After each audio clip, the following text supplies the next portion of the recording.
Hello and welcome to active investors gang. दोस्तों, जैसा कि मैंने आपको बोला था कि that I would be more regular than before, और हमारी पिछली वीडियो आई थी मंडे को और आज फ्राइडे है। ये मॉनेटरी पॉलिसी कमेटी की मीटिंग जो आरबीआई की हुई है आज के दिन, ये बहुत बड़ा इवेंट होता है इंडियन मार्केट्स के लिए स्पेशली, क्योंकि इंडियन मार्केट आरबीआई की जैसे जैसे अपडेट आती रहती है, जैसे जैसे मीटिंग चलती रहती है, जैसे जैसे न्यूज में जो अपडेट्स है वो आते रहते हैं कि कैसे वो इन्फ्लेशन के फोकास्ट को चेंज कर रहे हैं, कैसे वो जीडीपी के फोकास्ट को चेंज कर रहे हैं, किस तरह से वो कोई रेपो रेट का कट है अगर, या फिर बढ़ा रहे रेपो रेट, या फिर कोई cash reserve ratio, statutory liquidity ratio. ये बहुत सारे मेट्रिक्स होते हैं क्योंकि आरबीआई हमारी मैक्रो इकोनॉमिक्स को कंट्रोल करता है, हमारी मैक्रो क्योंकि मैक्रो एनवायरनमेंट आरबीआई संभालता है पूरी तरह से। और तभी जो इन्फ्लेशन बढ़ती है तो आरबीआई के ऊपर आता है, इन्फ्लेशन कम होती है तो आरबीआई के ऊपर आता है, इन्फ्लेशन कंट्रोल रहती है तो भी आरबीआई को शाबाशी दी जाती है। और अभिषेक कांता दास जी जैसे कि आरबीआई गवर्नर हैं, तो अभी जो है थोड़ा सा टाइट एक इकोनॉमिक एनवायरनमेंट है, मैक्रो इकोनॉमिक एनवायरनमेंट है, क्योंकि जो हमारा रेपो रेट है वो 6.5% है। और काफी कुछ आज डिस्कस करेंगे इस वीडियो में कि किस तरह से आरबीआई जिस तरह से जो मेट्रिक आरबीआई आउट करती है कि किस किस में क्या क्या चेंज होगा, उससे किस तरह से मार्केट पर फर्क पड़ता है, ये मैं आपको आज की इस वीडियो में बताऊंगा। तो आई होप कि आप लोग थोड़ा ध्यान से सुनेंगे, एंड तक सुनेंगे, और वीडियो को लाइक करेंगे, शेयर करेंगे, सब्सक्राइब करेंगे चैनल को। और उससे पहले मैं ये बता दूं कि I am not SEBI registered. यहां पर ये एक इन्फॉर्मेटिव वीडियो है। वैसे इन जनरल ये थोड़ा मार्केट्स के बारे में डिस्कस करेंगे और कैसे किस तरह से मार्केट, थोड़ा सा मेरे को मैनिपुलेशन लगा, हालांकि मैं आउटराइटली इसको क्लेम नहीं कर रहा और नहीं कर सकता हूं ऑफकोर्स, लेकिन मुझे ऐसा लगा कि कहीं ना कहीं कुछ ऑपरेटर्स को एक दिन पहले चीजें पता थी। थर्सडे के दिन जो इतने बड़े बड़े मूव्स हमारे मार्केट ने देखे, यानी कि 5 दिसंबर को जो मूव्स आए थे, 6 को फ्लैट बंद हो गया। खैर, अभी मैं सबसे पहले स्क्रीन शेयर करूंगा और हम निफ्टी 50 के डे वाइज चार्ट पे चलेंगे। पिछला एक हफ्ता अच्छा तो बहुत रहा है, ठीक है। मतलब आप देखोगे कि 29 तारीख का कैंडल था और ऑलमोस्ट हाईएस्ट पे ही बंद हुई है मार्केट। ग्रीन कैंडल्स दिखे हैं, फिर ये बना है हल्का सा रेड कैंडल, वहां पे भी फ्लैट ही बंद हुआ था। और ये कल के दिन, ये थर्सडे का कैंडल है जो कि बहुत इंटरेस्टिंग कैंडल था, और आज फिर वही 30 पॉइंट निफ्टी नीचे बंद हो गया, क्योंकि आरबीआई की जो मॉनेटरी पॉलिसी कमेटी का जो भी आउटकम आया है ना, वो ऑलरेडी शायद एंटिसिपेट कर लिया था, है तो ये कह सकते हैं, या फिर ऑलरेडी कुछ लोगों को पता था जिन्होंने मार्केट उस हिसाब से पैसा डाल के और निकाल के मूव कर ली, या फिर मार्केट को ऊपर उठाना था। देखो, तो बेसिकली मोटी मोटी बात यह है कि रेपो रेट क्या होता है। रेपो रेट वो होती है कि जो आरबीआई सेट करती है कि वो बैंक्स को किस इंटरेस्ट पे पैसा देगी, फिर बैंक्स आगे उसको उस हिसाब से इंटरेस्ट पे देते हैं। अब बैंक्स को जब हाई इंटरेस्ट पे पैसा मिलेगा तो वो आपको भी हाई इंटरेस्ट पे देंगे, है ना। और जब वो हाई इंटरेस्ट पे पैसा देंगे आपको, तो सीधी सी बात है कि जो टाइट मैक्रो इकोनॉमिक कंडीशन बनेगी कि लिक्विडिटी इतनी नहीं जाएगी, क्योंकि आप हाई इंटरेस्ट पे पैसा लेना नहीं चाहोगे, आप लो इंटरेस्ट पे लेना चाहोगे। जैसे कोविड के टाइम पे आरबीआई चाहता था कि लोग स्पेंड करें, लोगों के पास पैसा जाए, क्योंकि भाई दुनिया ठप पड़ी थी, इकोनॉमिक्स एकदम खराब हो गई थी, चीजें मूव नहीं हो रही थी कुछ भी।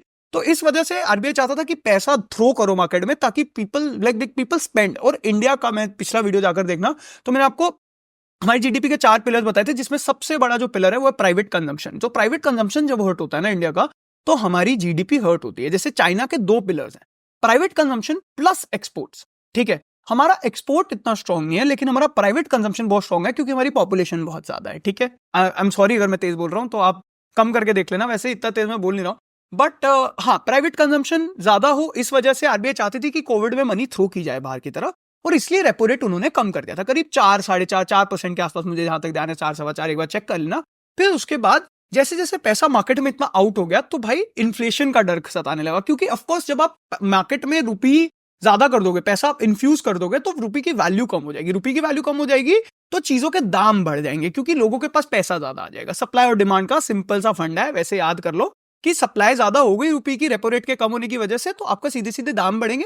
फिर इन्फ्लेशन का डर सताएगा तो गरीब पे प्रेशर आएगा, ठीक है। मतलब जो पुअर इंडिया है बेसिकली, या फिर जो मिडिल क्लास इंडिया है, उन पे प्रेशर आएगा कि उनके लिए आटा, प्याज, टमाटर, नॉर्मल जो बेसिक नेसेसिटीज है उसके दाम बढ़ेंगे, ठीक है। तो ये पूरा जो है रेपो रेट का वो होता है, और रेपो रेट इसलिए इन्फ्लेशन को कंट्रोल करने के लिए बढ़ाई जाती है कि भाई अब पैसा खींचो, अभी तक हमने दे दिया, अब खींचना चालू करो, क्योंकि अब इकोनॉमी रन करनी स्टार्ट हो गई है। वो होता है ना कि व्हील को ऐसे घुमाओगे तो वो कुछ देर तक घूमता रहेगा, स्लो होता जाएगा, लेकिन कुछ देर तक घूमता रहेगा, है ना। उसके अंदर जो भी आप जान लगाओगे और उसे घुमाओगे, वो घूमेगा। तो इसीलिए इकोनॉमी को वो आरबीआई ने एक बहुत तेज से झटका दिया, और वो घूम रही है। लेकिन अभी क्या हो गया है ना, कि अभी Q2 के जो नंबर आए जीडीपी के, वो बहुत खराब है, 5.4%, जो कि बहुत कम है। इंडिया की 6-7 क्वार्टर में सबसे लोएस्ट ग्रोथ हुई है ये। मतलब 5.4% is not something that we do. Basically हमारी ग्रोथ हो रही थी 8-7-8% से, और इस बार का जो एस्टिमेट था फाइनेंशियल ईयर 25 का, जो अगले 2 क्वार्टर बाकी है जिसके अंदर अभी, उसके अंदर 7.2% का आरबीआई का एस्टिमेट था, लेकिन 5.4% आई, तो बहुत कम आई ऑफ कोर्स। तो इस वजह से कहीं ना कहीं एंटिसिपेशन लगाई जा रही थी कि शायद आरबीआई रेट कट करे, कि रेपो रेट जो इतनी हाई है, जो पैसा खींचा जा रहा है मार्केट से, जो टाइट इकोनॉमिक, जो लिक्विडिटी टाइट बनाई हुई है मार्केट में, उसको थोड़ा रिलीज करे आरबीआई और पैसा बाहर पुश करे। क्योंकि अब मैं बताता हूं उसका रीजन क्या है।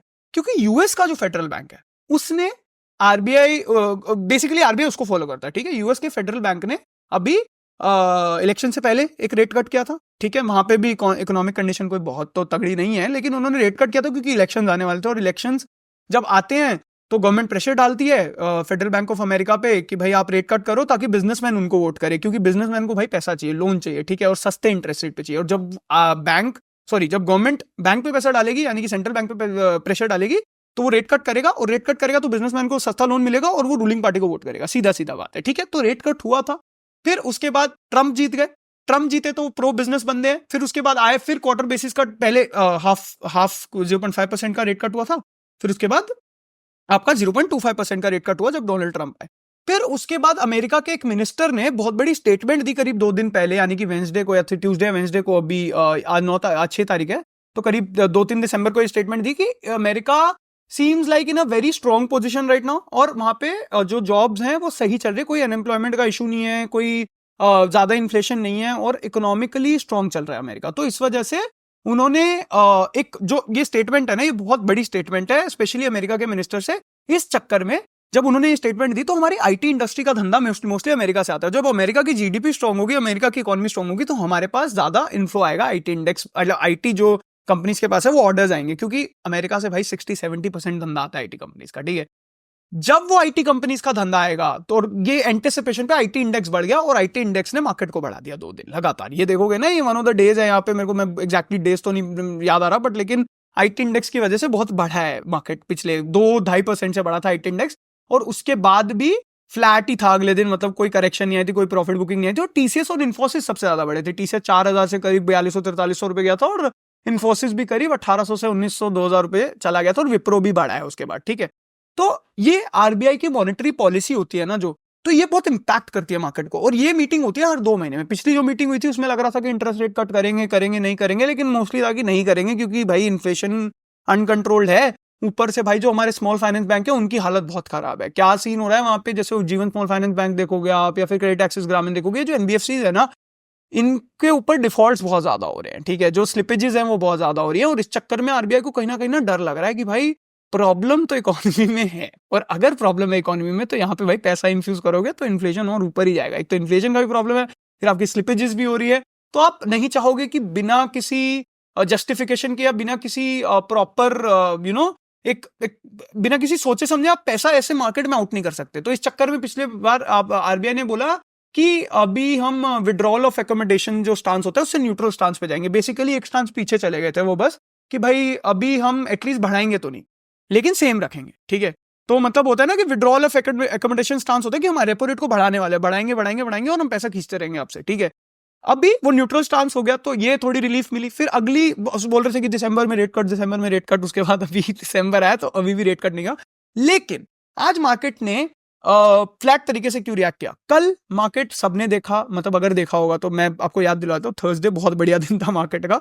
करीब 300-350 पॉइंट्स को निफ्टी ऊपर भगाया। क्या था पूरा मैं बताता हूँ आपको। 24,500 पे खुल के 24,350 गया, 24,500 पे खुल के 24,350 गया, फिर वहां से 24,350 से 24,800 का मूव दिया। 24,800 पे जाकर निफ्टी ने वापस रिट्रेस किया और 24,500 पे आया, और फिर वापस 24,500 से करीब 2 कैंडल्स में टुवर्ड्स द एंड 24,700 के ऊपर बंद हो गए।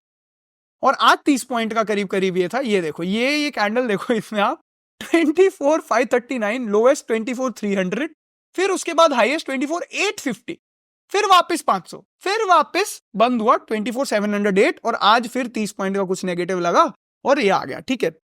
अब भाई देखो, इंडियन मार्केट्स बढ़ रही हैं क्योंकि बहुत नीचे लग चुकी थी 24। ये देखो, आप ये देखोगे ना, यहाँ पे ये था, ये 23,263 आ गया था। अभी 21 नवंबर की बात है, बहुत ज्यादा नीचे गिरा दी थी। उसके बाद एक ही बुलिश कैंडल बनाया महाराष्ट्र इलेक्शन वाले दिन, और मार्केट को 23,900 बंद कर दिया इन्होंने। और उसके बाद फिर 24,250 के 350 के ऊपर ले गए, फिर थोड़ा बहुत इन्होंने साइडवेज प्ले किया, फिर एक रेड कैंडल बना जिसके अंदर वापस ये 23-24 के नीचे ले आए।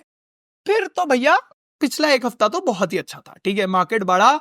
सबसे अच्छी बात क्या थी, BSE small cap index 52,000 point से 56,500 आ गया, तो बहुत रिकवरी हुई है लोगों की लॉसेस में। इंडेक्स अभी भी आपका करीब करीब 1,500 पॉइंट नीचे बैठा है, लेकिन बीएसई स्मॉल कैप इंडेक्स बढ़ा है। फिर मिड कैप एक दिन पिछले हफ्ते, इसी हफ्ते में एक विनर था एक दिन बीच में, ठीक है।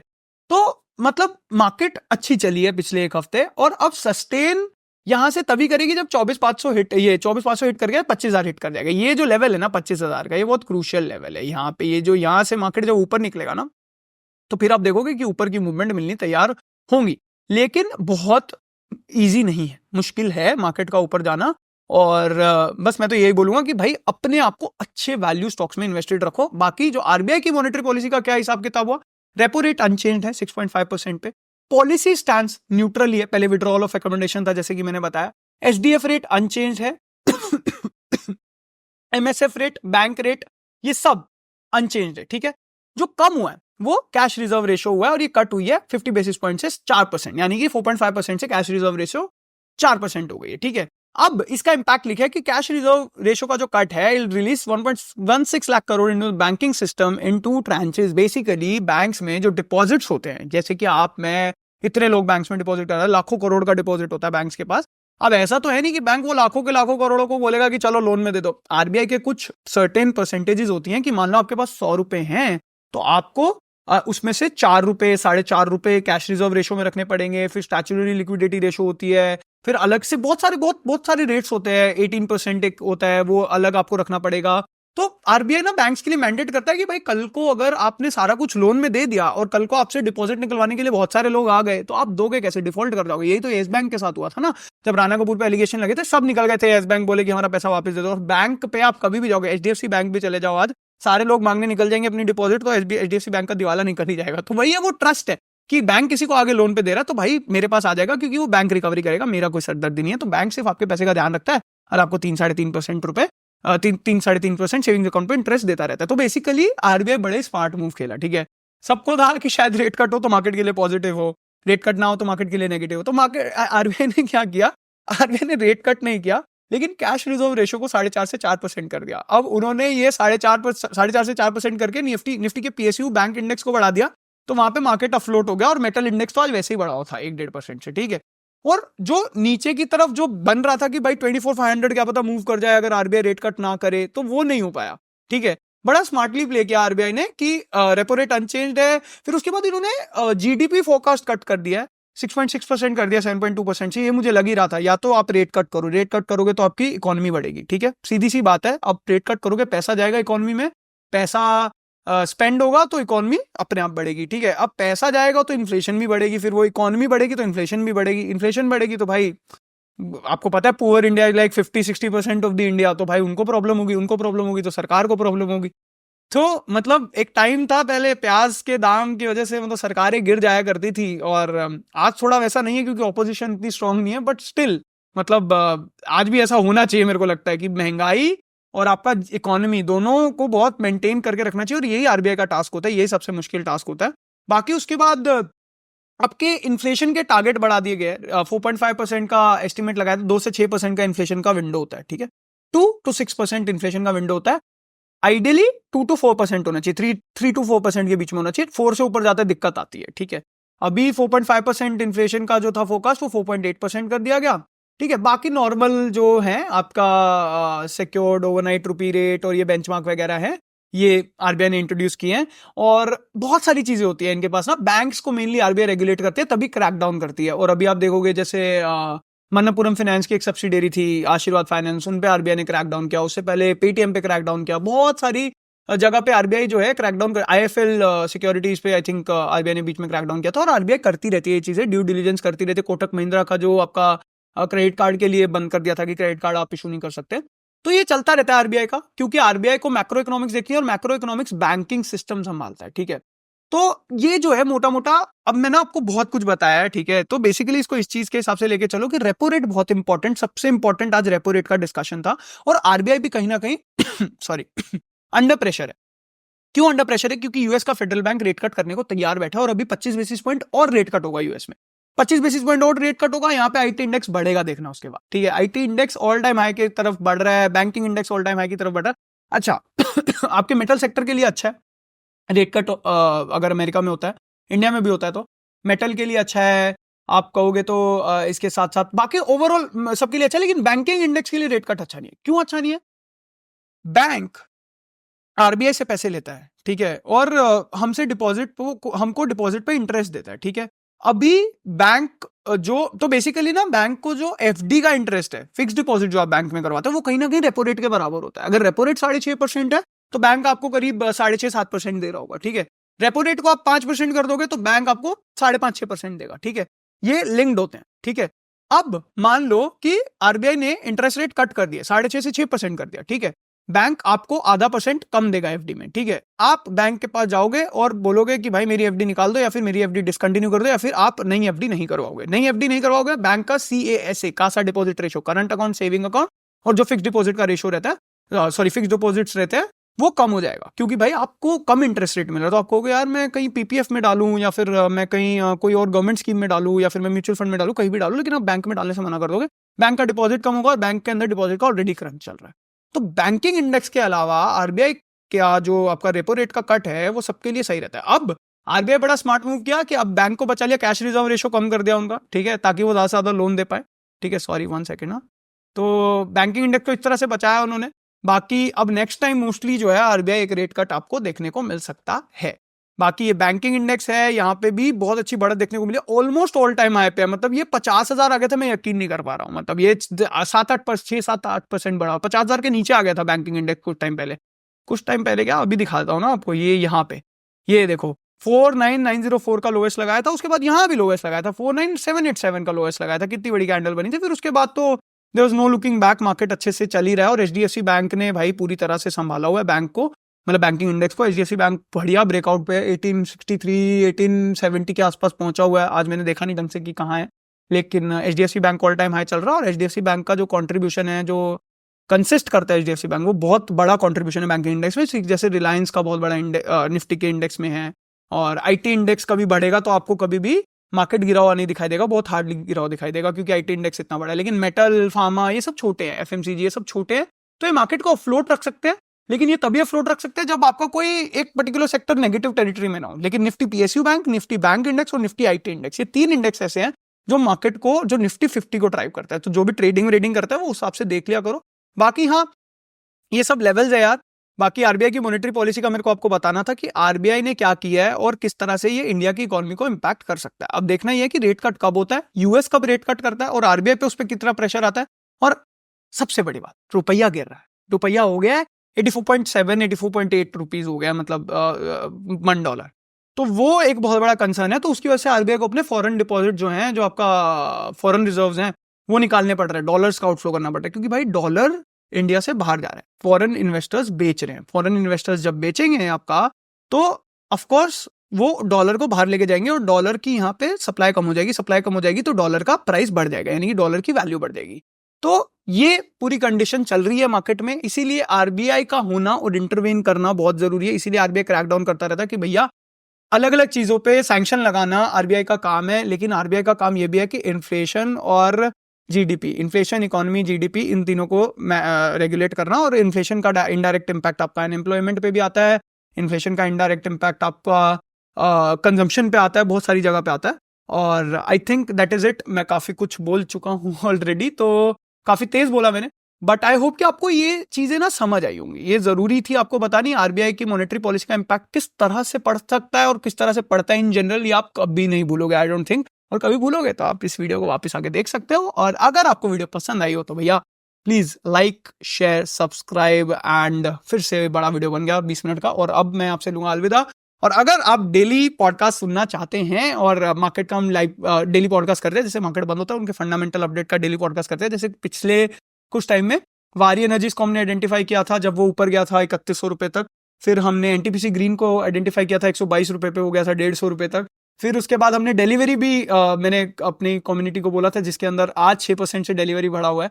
फिर उसके अंदर वोडाफोन आइडिया भी मैंने बोला था, क्योंकि मेरे को ये पढ़ने में आया था कि जो बैंक वेवर है, बैंक गारंटी वेवर है, वो आने वाला है। Telecom regulatory authority of India कहीं ना कहीं मदद करेगी टेलीकॉम सेक्टर को, तो वोडाफोन आइडिया सबसे ज्यादा बढ़ सकता है उसमें, तो वो मैंने बताया था इनको। और स्विगी के बारे में भी हमने बात की थी कि वो 400 रुपए से 500 रुपए तक गया। तो ये सारी बातें ना हम लाइव मार्केट में किस तरह से आप शॉर्ट टर्म ट्रेड की भी अपॉर्चुनिटी ढूंढ सकते हो, किस तरह से आप लॉन्ग टर्म, ऑप्शन फ्यूचर नहीं है ऑफकोर्स, और मैं सेबी रजिस्टर्ड भी नहीं हूं, तो मतलब जो मेरा इंस्टिंक्ट है वो आपको वैलिडेटेड लगना चाहिए, तभी बात है, अदरवाइज किसी को ज्वाइन करने की जरूरत नहीं है। बाकी कॉस्मोफीड का लिंक आपको डिस्क्रिप्शन में मिल जाएगा। Even if you want to just try it out, it's just 200 rupees per month, तो यू कैन डू दैट। और अगर आपको नहीं पसंद है तो आप डिसकंटिन्यू कर सकते हो। और अगर वो भी नहीं करना तो प्लीज वीडियो को शेयर करना, कमेंट करना कि आप क्या चाहते हो कि और इन्फॉर्मेटिव वीडियो कैसी लानी चाहिए, मार्केट से रिलेटेड ज्यादा वीडियो लानी चाहिए, कैसी वीडियो लानी चाहिए, बिकॉज मैं बहुत एक्साइटेड रहता हूँ जब आपके लिए वीडियो बनानी होती है तो। और बहुत बस थोड़ा सा ना वो स्ट्रेंथ लगता है कि अब मेरे को बैठ के वीडियो बनानी है। बाकी उसके बाद जब मैं बैठता हूँ सामने तो वन टेक बिल्कुल फर्क नहीं पड़ता, क्योंकि I read about markets every day. तो मैं आपको रात भर ज्ञान पेल सकता हूँ यहाँ पे, लेकिन मुझे खुद को रोकना पड़ता है, और अभी मेरे को रोकना सीखना है। अभी भी मैं बोल गया 21 मिनट तक, I am really sorry for that, but yes, ये पूरी गणित है आरबीआई की मॉनेटरी पॉलिसी कमेटी की मीटिंग की, और इस तरह से मार्केट में इंपैक्ट पड़ता है। आई होप कि आप इस यूट्यूब चैनल के साथ जुड़ेंगे, शेयर करेंगे, सब्सक्राइब करेंगे, लाइक करेंगे वीडियो को, कमेंट्स करेंगे, और अगली वीडियो देखने वापस जरूर आएंगे। बहुत बहुत शुक्रिया, मिलते हैं अगली वीडियो में। Thank you, bye bye.